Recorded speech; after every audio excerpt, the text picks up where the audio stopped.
Good morning. Happy Friday. Really cool to have you here and stuff, so I hope you have a good weekend. We're going to continue talking about what's called the integrated first order rate law, and this is it right here. And we talked about on Wednesday how you can integrate this stuff up here like a calculus integration to get this equation right here. And again, this is not a calculus class, so we're not going to integrate anything, but it is a super useful thing for chemists. And there's four terms that are important. R0 is how much you start with. It's the amount at time 0, all right? And RT above it, that's the amount that you have left at some time t. And then K is the rate constant. And this is actually super useful because most species in the world, like for example, everything in biology that I know of, everything in radioactive chemistry, and honestly most of chemistry too, all these things are first order. So if it's a first order reactant, you can use this to kind of figure out how long it's going to take for some reaction to go to this amount. You can also figure out how much you started with if you're kind of picking it up along the way and you don't know how much was there. It's a super useful tool. And again, instead of having to wait for a reaction to go for hours, you can make a prediction how long it's going to take, go off and do something else, and then come back when it's ready. I showed this example on Wednesday too, but we'll go through it again. This is an example of a sugar reaction, and we have the rate constant K. Sucrose is the sugar. There's an invisible superscript 1 right there, which shows that it's a first order reactant. All right, those orders are the superscripts that go up there. We saw how a 0 is a 0 order reactant, and that just means it doesn't affect the speed. There are also some second order reactants. Second order reactants really go make your rates go crazy, really fast or really slow. So anyway, it's first order, so we can use the integrated first order rate law. The initial sugar we're starting with is 0.01, and we want to know how long it's going to take to get 90% of it reacted. So what that means is it's going to go from 0.01 to 0.001. We want most of it to be reacted. And this is the kind of thing that you can do with sugar solutions at first order rate law. So what you can do, remember it's natural log R over R0 equals minus KT. And K is that rate constant K right there. We started with R0, 0.01, and we want to know how long T it's going to take to get to 0.0010 molar. Mathematically, make sure that you use the natural log ln. Don't use the log button. We're entering some stuff now where it makes a difference if you have ln versus log. So this is definitely for the natural log here. But anyway, you can solve them for time. So this is just something you do in your calculator, all right? And then you essentially divide it by minus KT.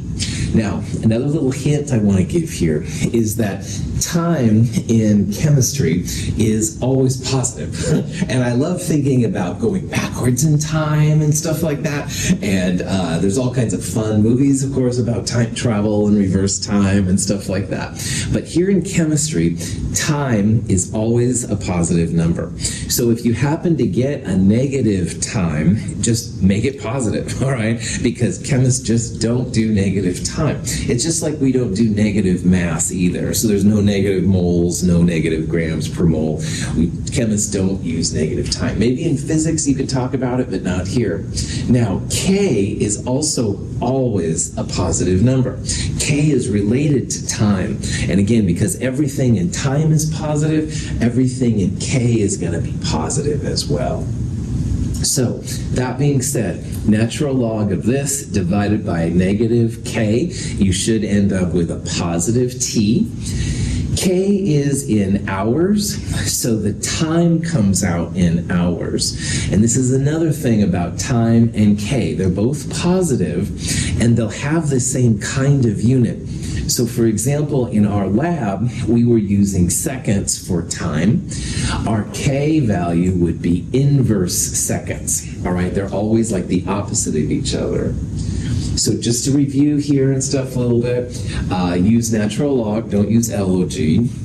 And K and T, always positive numbers, and they'll have the same kind of units. K will be inverse time. Well, this is regular time, so this K is inverse hours, and this is regular hours. But if you can do this, then you've got this well. We'll talk about sig figs and logarithms in Chem 223. That's just more fun than we need to talk about right now.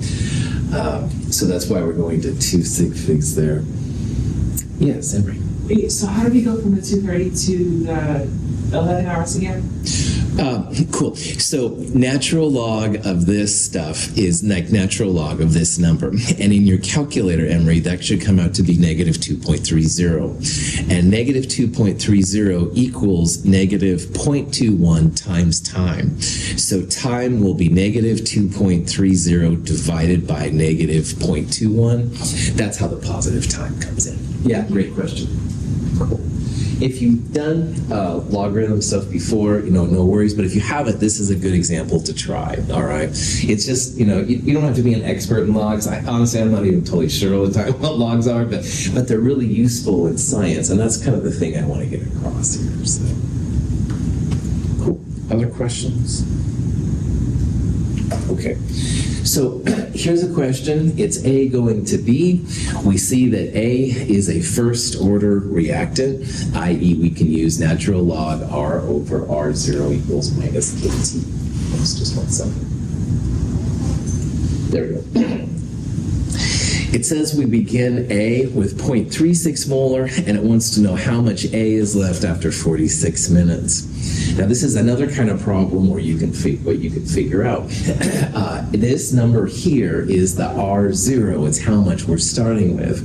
And we want to know how much R, the top part, is left when the time is 46 minutes. And if you look here, K is an inverse minutes and time is a minutes, so that's good. They're the same kind of unit, like you don't have seconds and inverse minutes or something like that. And you can use all this information then to calculate how much is going to be left. So we'll plug it into natural log R over R0 equals minus KT. We're going to solve for R. This number R0 is 0.36. That equals minus KT. All right, don't forget the negative. Here's the K, and here's the time. Now, the difference with this kind of problem is that you need something in the natural log part. That's what we're going to solve for. So to get rid of the natural log, you use what's called an anti-natural log, which is e to the x.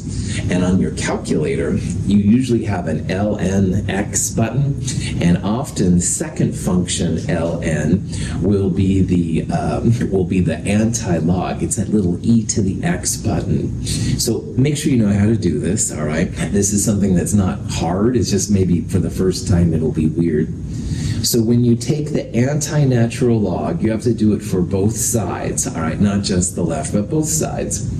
And the e and the natural log will cancel out. So you can see then you've got just r over 0.36 on the left.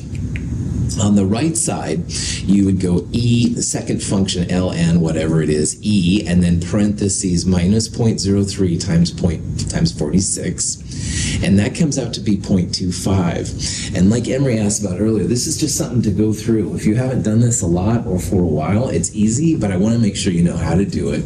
So if you can take an anti-natural log of this jazz and get 0.25, pat yourself on the back, woohoo! Then you take that number, multiply it by the denominator there. So we're going to multiply both sides by 0.36. Final value, 0.090. Any questions on that? So it's inverse natural log is e to the power of natural log R. Exactly, that's right. So let's say that natural log of x was what we had, and we want to get this by itself. You have a little e to the x button on your calculator, and e to the natural log of x, it's kind of like these two parts cancel each other, and it's then just equal to x by itself. Good question. cool. And again, none of us, myself included, are going to be experts in this or anything, but it is cool to know how to use it on the calculator so then you can rock and roll. So, cool. Okay, there's another use of this kind of methodology which is worth talking about.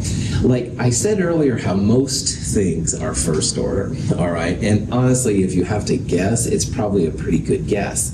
But if you want to know for sure, all right, what you can do is monitor a reaction at time versus concentration of the reactant that's left. So in this problem, we've got some dinitrogen pentaoxide. That's a real unstable nitrogen oxide compound. And it breaks down into the more stable nitrogen dioxide and some oxygen. And we want to figure out its order, all right? What number is going to be the superscript up there? So what we do is you monitor how much N2O5 you have at different times. This one's in minutes, but it could be hours, seconds, whatever. So we started with 1 mole per liter, and you can see that after 1 minute, we're down to 0.705, et cetera, down there. Now, I'm taking the natural log of these numbers, and I'm putting them right there, and I'll talk about why I'm doing this. So the natural log of 1 is 0. The natural log of 0.173 is minus 1.75. And I'll tell you why I'm doing this here in a little bit. But this is going to be another use of the integrated rate law here in a little bit. So if you take this data and you plot it, all right, here is N2O5 versus time. And so these are the points from the last slide I just showed. And you can probably see that it's not a line, it's not linear, all right? You've got kind of a curve inside there. So if you plot just regular concentration versus time, it doesn't give you a good fit. But if you plot natural log of the concentration versus time, so natural log was the column on the far right in that last slide, same time axis, lo and behold, you get a straight line. And this is one way to quickly, relatively anyway, verify that your reactant is undergoing a first order process. And at first, this may seem really strange. So let's go back to the first order rate law. Natural log R over R0 equals minus KT. Now in the world of logarithms, this is why scientists like using them, you can rewrite this part as natural log R minus natural log R0. And again, this is just the joy of logarithms. And again, I know you can do this. I don't know why you can do this, but this is something you can do. Now, if you add natural log of R0 to both sides, you end up with something which is actually pretty helpful. This thing right here. And you're like, Russell, you need that caffeine patch really bad. That doesn't look helpful at all, man. But I understand. This is actually super cool because this natural log of the R is the y-axis. Time is the x-axis. Minus k is the slope. And natural log of R0 is the y-intercept. So what I have just drawn here is essentially y equals mx plus b, a straight line. Now earlier I said that if you had like how much you started with, you can find how much you've got left, stuff like that. This graphical method makes it so that you don't even have to know how much you started with or anything. You can find all this information. So from a graph like this, the slope equals minus k. And in the Kinetics 1 lab that you all did on Monday, it can take some time to find a rate constant k. But this is an easy way, just graph it, all right, to find out what it is. And the y-intercept will tell you the natural log of how much you started with. So if you've been watching this reaction, but it's been going on for decades, you can back calculate how much you started with. And this is also really the reason why we did that whole thing on linear regression. Because if you have data, you can do a regression on it. You get the slope, which is equal to minus k. You can get the y-intercept, which equals how much you started with and stuff. It's super powerful for chemists and stuff like that. Bradley was talking about geology earlier, and a lot of things in geology have millions of years to go through, and there's no way that anybody's going to sit around and watch that happen. But you can actually calculate how much you started with if you plot this data. Natural log of a couple of points versus time. You can back calculate then how much was actually there. It's super, super important.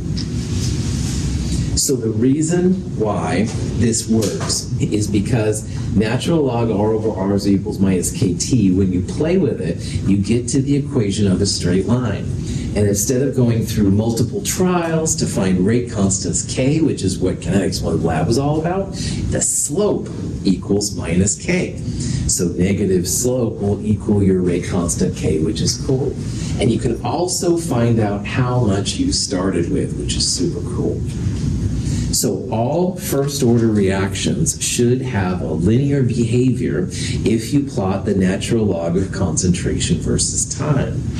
And that's why this is a pretty cool technique, not just for science now, but also geology and engineering and biology and or even medicine. Any of these kind of fields where you're going to try and figure out how much you started with, how much is left, how much is going to be there after 47 hours or 47 decades.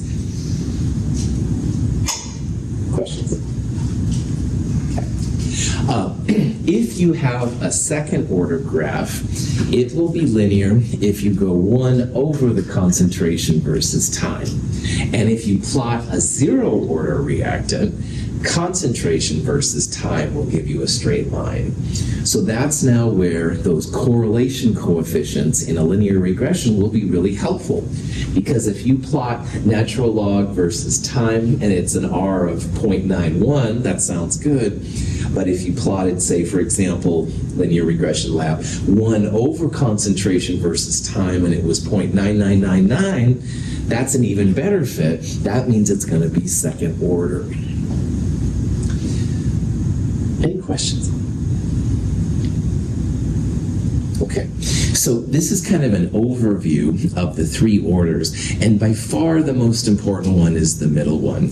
If you plot the natural log of the concentration versus time and get a good straight line, the slope equals minus k, and you can use the y-intercept to find how much was left. On the other hand, I did some work once in a while that was second order. I would always plot 1 over the concentration versus time to get a straight line. Slope equals k, stuff like that. And if you have zero order, which is once in a while done, you can plot just concentration versus time. Okay, so here's a question. We have some data, and we're not sure what order it is, all right? So we're plotting it here as concentration versus time, natural log of concentration versus time, and 1 over concentration versus time. And it says, what order is it? And the first thing you need to do is just figure out which of those looks the most linear. So do you think 1, 2, or 3 looks the most linear? 3, definitely. This has a nice straight line, all right? This is kind of curved. This is definitely curved. So this one definitely follows this graph right here. Now, to figure out the order, A versus time is 0 order. Natural log of time, which I just went through here on the board, that's a first order process. But if you have 1 over concentration versus time, that's going to be your second order graph. So again, you can quickly figure out like which one it's going to be. All right. And if you're studying some brand new biomechanism, all right, you would predict that it's first order, but you don't know for sure until you actually graph it out to see which one is the best fit. So, any questions? All right. Now, along with all these ideas of rate constants and amounts you start with, blah, blah, blah, another really important concept in all of this is the idea of half-life. And half-life is fascinating on so many levels. But half-life is literally an amount of time where the amount of chemical you started with is half of what you began with. So, hydrogen peroxide, not thinking of Emory back there, but anyway, hydrogen peroxide is what we're looking at here. This is how much hydrogen peroxide, and it gets used up. All right, it's used up by chemicals and stuff. So in this graph, anyway, we started with 0.020 moles per liter hydrogen peroxide, and the half-life will literally be the time on the x-axis here, the time it takes to get to half of the original concentration. So if we started with 0.020, we want to know how long it's going to take to get to 0.010. This amount right here. And you can see this kind of box right here. This is the number you would actually do. And I believe in this case it's like 654 minutes. So in 654 minutes, you're down to half of the original H2O2 that you started with. But the interesting thing about half-life is that you would think initially that, well, in another 654 minutes or 1308 minutes, you would be down to 0 hydrogen peroxide. But that's not how chemicals work. Another half-life means you're down to half of the half, or 1/4 of what you start with. So you don't go to 0 after 2 half-lives, you go to 1/2 and then 1/4. And after another half-life, you're down to 1/8 of what you started with, 1/16, etc., etc., etc. But if you look at this graph carefully, will you ever get to 0? No, right on. And that's weird, because, drinking coffee, my coffee goes to 0, that's for sure. Really obsessed with caffeine this morning. Sorry, I need to work on this. Prop that back on. But anyway, with actual chemicals, all right, you don't go to 0. You get down to really, really small amounts, but you don't go to 0. But remember, we're dealing here with like 10 to the 23rd of these things at one time. So you're going to have half of 10 to the 23rd, and then 1/4 of 10 to the 23rd. But even a 16th of 10 to the 23rd, still a large number. All right, and this is why half-lives is really cool. Drugs, pharmaceuticals are a great expression of how half-lives affect society. After a while, medicines and hydrogen peroxide and all this kind of stuff basically stops working. It doesn't have the same amount of the initial reaction left, which is kind of cool. So, but there's more that you can do with half-life than just talk about caffeine. Here's a graphical description of what's going on. So when you start in this example, our hydrogen peroxide was 0.020 moles per liter.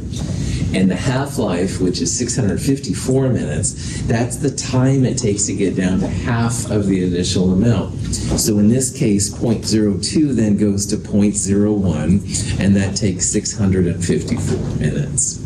And then in another half-life, it doesn't go to 0, and that's a thing to think about at first anyway. You're down to half of what you had. So we had 0.0100, now we're down to 0.0050 molar. So it's half of the previous amount.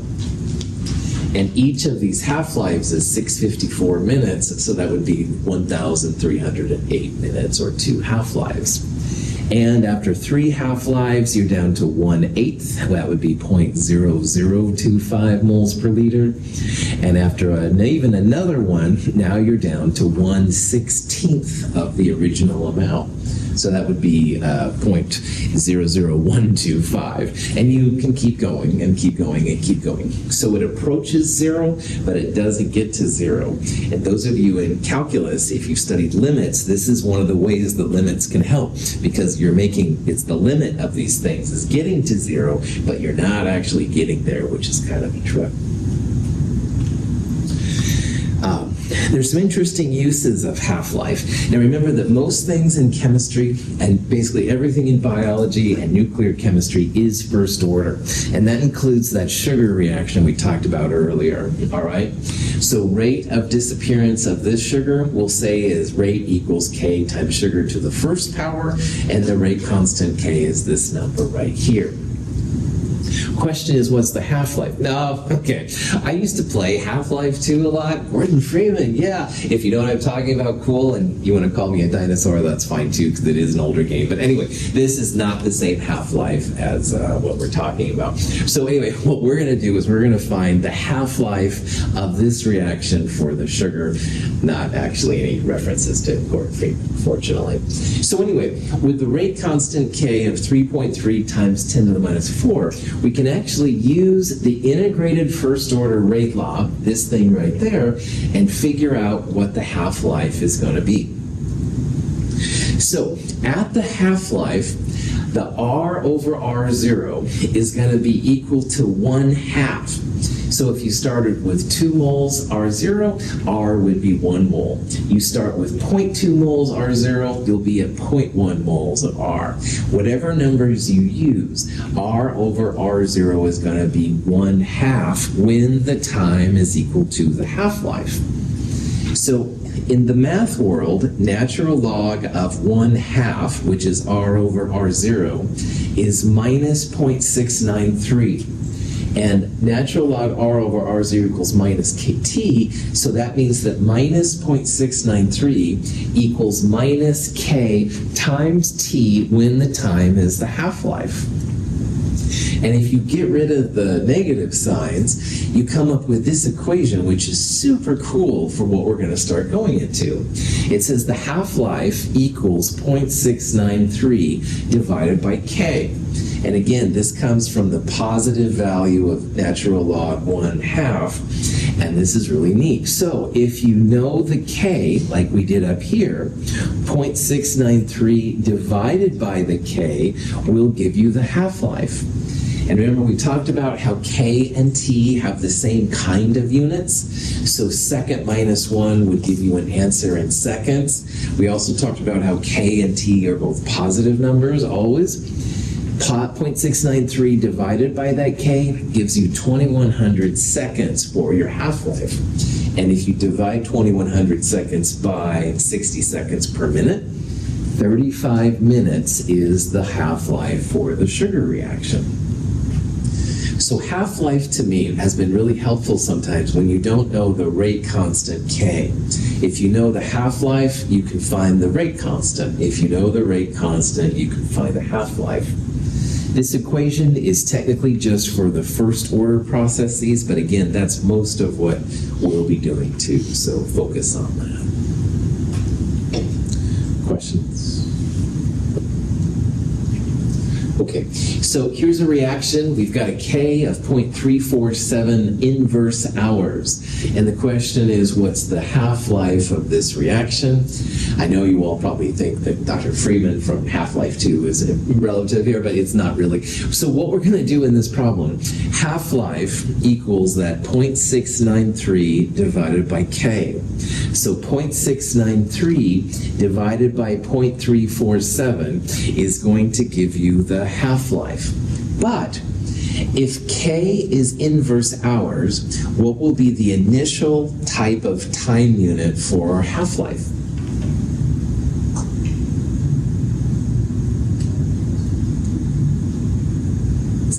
If this is inverse hours, what will the T come out here? Hours, that's right. Whatever K is, it's going to have the same kind of unit as T and vice versa. K will have this weird inverse hours, T will be just regular hours.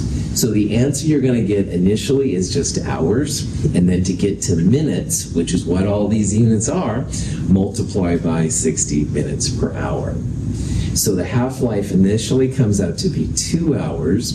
And again, because K was inverse hours, time is going to be regular hours. And hours times 60 minutes per hour will give you the actual amount of time it's going to take. So watch the timing. Let's see. Any questions on that? Now, here's another kind of here's another kind of question you might see. Now, this is our good old sugar solution again. Same K, and the half-life we just calculated was 35 minutes. The question here says, all right, we're starting with 10 grams of sugar. How much is left after 2 hours and 20 minutes? And this kind of question, there's two ways you can do it. Excuse me, I'm going to call them the Chem 104 way and the Chem 222 way. Now, the Chem 222 way works all the time, and I will definitely push you towards the Chem 222 way. However, the Chem 104 way is pretty easy if the time elapsed is a whole number version of your half-lives. So let me show you the Chem 104 method first. 2 hours times 60 minutes per hour is 120 minutes. And 120 plus 20 is 140 minutes. 140 minutes divided by 35 is 4 half-lives. So what that means is you can manually figure out how much is going to be left by doing what we did with the hydrogen peroxide. So we'll start here with the 10 grams, which is how much we have after 0 minutes. After the first half-life, which is 35 minutes, the 10 grams will go to 5 grams. After the second half-life, 35 times 2 would be 70. You're down to half of the first amount, which would be 2.5. Third half-life, 1.25. Fourth half-life, 0.625 grams. In the Chem 100 classes, this is how we teach half-life, all right? You always have an integral number of half-lives. You can figure it out from there. And I will give you some problems where this would work if you want to. However, the integrated first order rate law is a superior way to do it because you don't have to have a whole number of half-lives to figure it out. So let me show you the Chem 222 method. We're going to use the integrated first order rate law. Natural log R over R0 equals minus KT. Now, the time, K value, is inverse seconds. So like I said earlier, K and T have to have the same kind of unit. So in this case, we have hours and minutes. What I would do first is turn it into just minutes, 140 minutes. And then 140 minutes, and there's 60 seconds per minute. 140 times 60, that's 8,400 seconds, all right? And so now we've got seconds for time and inverse seconds for K. Now we can use this integrated rate law to figure out how much is left. So like we talked about earlier, you can use the anti-natural log to get rid of the ln part. The anti-natural log is this E button. Now E to the natural log just neutralizes it, so we'll have R divided by 10 grams on that side. On the right side, it'll be E to the minus, 2.772 is the result of these two here together, and that comes out to be 0.0625. So to find out how much is left at this amount of time, R over 10 equals 0.0625, so 0.0625 times 10, 0.625 grams.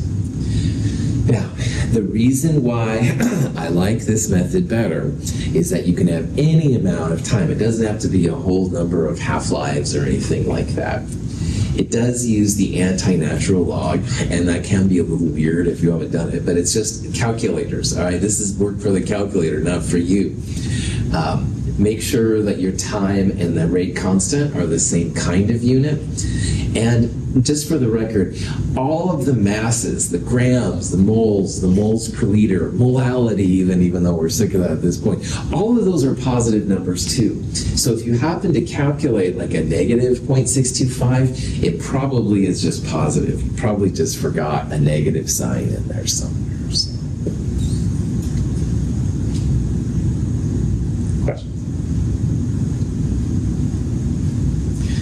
Half-life is super important for nuclear radioisotopes, and that's the last section we're going to get into here in a little bit. This is one that's actually around us all the time. When you drink water or soft drinks or coffee.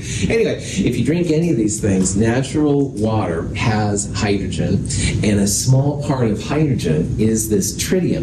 Tritium is an isotope of hydrogen. It has a mass number of 3, so 3 minus 1 means 2 neutrons to it. This is actually a radioactive source of hydrogen. Our bodies are used to it, so don't stop drinking water or anything like that. But every time you drink water, you do drink a little bit of tritium inside you too. Anyway, tritium undergoes a reaction where it breaks down into a helium-3 and an electron. And in this question, it says, all right, we've got 1.50 milligrams of this tritium, this radioactive hydrogen. And the question is, how much is left after 49.2 years? Now, we're going to see that the radioactive things, their half-life is really important. So in this reaction, 12.3 years is the half-life of this reaction. So after 12.3 years, you'd be down to 0.75 milligrams, et cetera, et cetera. So to solve things like this, again, I would highly recommend use the natural first order rate law, which is natural log R over R0 equals minus KT. Now, R0 is how much we started with, 1.50 milligrams. R is what we're looking for. We want to know how much is left, all right? And we want to know how much is left after 49.2 years, so that's the T. But if you look at this long enough, we don't know R and we don't know K. And you can't really solve an equation where there's 2 unknowns. Like 1 unknown, no problem. But 2 unknowns is rough. So that's where the half-life comes in really handy. Because for these first order Rayleigh laws, K equals 0.693 divided by half-life. Or half-life equals 0.693 divided by K. They're both the same thing. But we want to solve for K. So what we'll do first here is we'll solve for K, 0.693 divided by 12.3. That's where you get this thing right here, 0.0564 inverse years. And that's good because K and time have to be the same kind of unit. They're both inverse years. So now we've got R0, T, and K. We can plug it into this thing to find R, how much is left. It's kind of ugly, but it's all good. Natural log R over 1.50 equals minus KT. Here's K, here's T. We'll use that anti-natural log thing to get rid of the ln. So e to minus 2.77 is 0.0627. That's the fraction remaining. And we'll multiply that by the amount that we started with, 1.50 milligrams, 0.0941 milligrams left. So pretty small. One thing which I need to also point out here, another use why this is such a cool equation, I know you're getting sick of me babbling about this, but R over R0 is a ratio. So they can be moles per liter over moles per liter. They can also be milligrams over milligrams, moles over moles, grams over grams. All kinds of things can go in this R over R0 part, which makes it kind of handy. So, any questions? Yeah. So why did we use the 693 again? We'll just bring that up from where? Yeah. 0.693 came from natural log of 1/2, which is what the half, yeah, right on. Yeah, no, I'm glad you asked. That's cool. This is super useful for this kind of stuff because like sometimes you'll have the half-life, but you won't have the rate constant, so you can find it quick and stuff. Great question.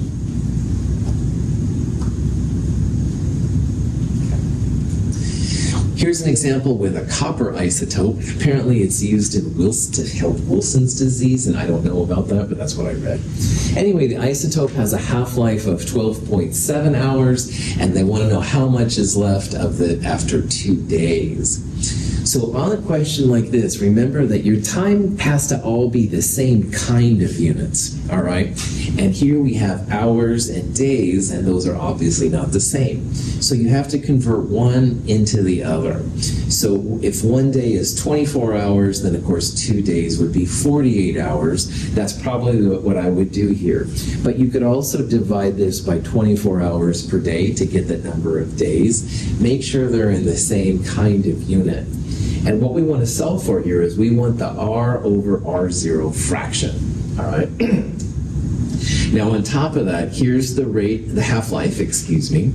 And like Emery just asked about, we're gonna have to turn the half-life into rate constant K to make it work in this reaction, in this equation right here. So, that being said, K is 0.693 divided by the half-life, all right? And here's the time that I converted into hours. So 0.693 divided by 12.70, whatever that is, that's the K value. And because this is hours on the bottom, K will have some kind of inverse hours time. I don't really care what it is because I'm going to multiply it right away by the 48 hours. So this will give you the number, and then E to both sides is how you get this 0.073 fraction. So you'll anti-log both sides to get rid of the natural log, and then E to all of that comes out to be the 0.073. Question? Okay. So this is kind of a summary of half-life. Now, by far the most important one, half-life 0.693 divided by K. Everything in biology that I know of, all radioactive processes, and most of chemistry, first order. If you do have a second order or a zero order reaction, you can absolutely do it. They do depend on how much you start with, how much reactant you start with. It's a little bit different game. But honestly, for us in Chem 222, focus on the first order. We're going to do a lot of first order chem stuff. There's a handout, a kinetics handout that I have in the companion and online that lists all this stuff as well. Half-lives are all over the place, and half-lives are going to be something we're going to talk about a lot here in a little bit. Half-lives can be longer than, like, our planet has been around sometimes. This is uranium-238 decomposing into thorium-234, and the half-life, 10 to the 9th is billions, 4.5 billion years. So as I remember, the Earth is about 4 billion years. So of the uranium-238 that started, about half of it has turned into thorium, and half of it is still there. So this is a massive half-life. On the other hand, here's a rhodium compound, 0.0015 seconds. That's a millisecond. So I said, hey, Lindsay, look at my rhodium. And I open my hand. It's all gone. 1.5 millisecond, or it is like nothing, right? Yesterday was actually the anniversary of this half-life, which is the most common one. This is carbon-14. And carbon-14 radiocarbon dating is used a lot, sometimes controversial. Yesterday was the anniversary of when they discovered it, I saw. But anyway, we'll talk about carbon-14 more in the next section. 5,730 years is how long that takes to go down. So they're all over the place. You don't really know how long it's going to be until you do some practice. But of course, I have to put in half-life of caffeine, which I don't think I ever had this morning, so I don't know what's going on in my body, but that's not important for you. Half-life of caffeine supposedly is 3.5 hours. So you ingest some caffeine, 3.5 hours later, you're down to half the caffeine, et cetera, et cetera. Okay, I really need to stop talking about caffeine. I'm sorry. This has been a caffeine lecture. Questions? All right. The next big section we're going to talk about is actually really cool. And it's nice to know, like, why some of those half-lives were so long and other half-lives were really short. And also why some reactions are fast and some reactions are short. So what we're going to do in this next section is talk about the mechanism of a reaction. And a mechanism helps a chemist and scientist to understand how you go from reactants to products, all right? And as a really cheesy example, Kevin's right there. I haven't said hi to Kevin, we'll say, so I'm starting here at my normal instructor area, and I go over here, and I say, hey. All right, this makes sense because it's the quickest, all right? But there's really no reason to say why I couldn't, start here and go, and go this way, which is longer, and I can see if the pencil sharpener is working, whatever. And then I come over here and say, hey, what's going on? So ending and beginning spot, the same, all right? But obviously, the second one took longer, all right? And I could go over desks and stuff, but I don't feel that athletic this morning. So anyway, the mechanism is basically how reactants go to products. And so far, we've only looked at beginning and ending. Me here versus me next to Kevin, all right? We haven't really talked about how the chemicals get there. So obviously, if I went the first way, that would be easier, faster, more efficient, all right? But really, there's nothing wrong with going the longer way. It'll just take like a little bit of time. This is a ski slope from someplace in Vermont, supposedly. And those of you that ski, you're all over this. But let's say you're a really good skier. Lindsay, I'll bet you're a good skier. I don't know for sure, but I'll say you are. Lindsay we'll say she's a good skier. She's going to go like straight down, all right? Adrenaline junkie, stuff like that. She'll be all over that. Now, when I go skiing, it's always embarrassing. I've crashed into fences, almost fell off a cliff one time. I'm not a very good skier. So I would go like, over here, I take the baby way and stuff, and I'll go right here because it doesn't look as steep, and I'll try and go up here because I don't think this is as steep. So I will take forever to get down to the bottom. Now, Lindsay, the good skier, and me, the bad skier, we're both going to start at the same place. We're both going to get to the ending point, but obviously Lindsay's going to get down there faster. I'm going to take my time and kind of wander down and be safe. So the ski slopes, will show you as an example why some reactions are faster and slower. Ideally, a fast reaction would just go straight down. Reactants, products in the most efficient way possible. But sometimes chemicals need to go my bad skier's way and kind of take your time to get to the bottom for different reasons, and that's what we'll be exploring in this section. Mechanisms are more theoretical. Like you think about it, well, the rate laws and stuff like that is experimental. So this is a great place where the experimental side of chemistry and the theoretical side of chemistry begin to meet. You'll have to think of mechanisms to make sure your data works. Now, unlike a ski slope, this is a more generic kind of a chemistry version of a ski slope. And this is a compound here on the left. This is a methyl cyanide. This is the methyl isocyanide, and it's going into methyl cyanide. All right? So methyl cyanide is a methyl group connected to the carbon on a cyanide. Methyl isocyanide is a methyl group that's connected to the nitrogen. And if we drew the Lewis structure here, there'd be formal charge problems with this structure, but on this one, everything would be awesome. So this is a more stable one, all right? Now, this is the reactants where you're starting, and this is the products where you're ending. And first thing I want you to see how reactants are at a higher energy than products. So as the iso goes to the regular cyanide, you actually have energy released. This is an exothermic reaction. Products are at a lower energy than the reactants that they came to. Now we're going to see examples where the reactants are here and the products are up here, higher energy. That would be an example of an endothermic reaction. You'd have to put in some energy to make the products appear. Here you're going to get energy out making the products appear. But more importantly than anything, these reactions have a barrier that has to be overcome to turn reactants into products. And this thing right here is called the energy of activation. And all reactions have an energy of activation to make them happen. All right? It's an energy cost. It's initially endothermic. You have to add energy to make it happen.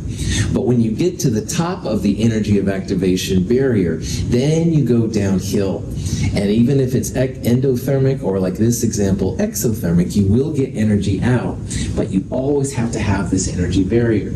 And honestly, that's good for us as human beings because all of our bodies, our DNA and all the stuff inside us, caffeine, if it's actually floating around my body. Okay, I wasn't going to say caffeine, but I did one more time. Anyway, all the chemicals floating around your body, they're all going to turn into CO2 and water. That's the thermodynamic endpoint. But thankfully, there's a huge energy of activation barrier. So we don't undergo spontaneous combustion and these kind of things, which I'll tell you about later on in private if you're interested. But yeah, you're not going to go through it because they have a big energy of activation to go through.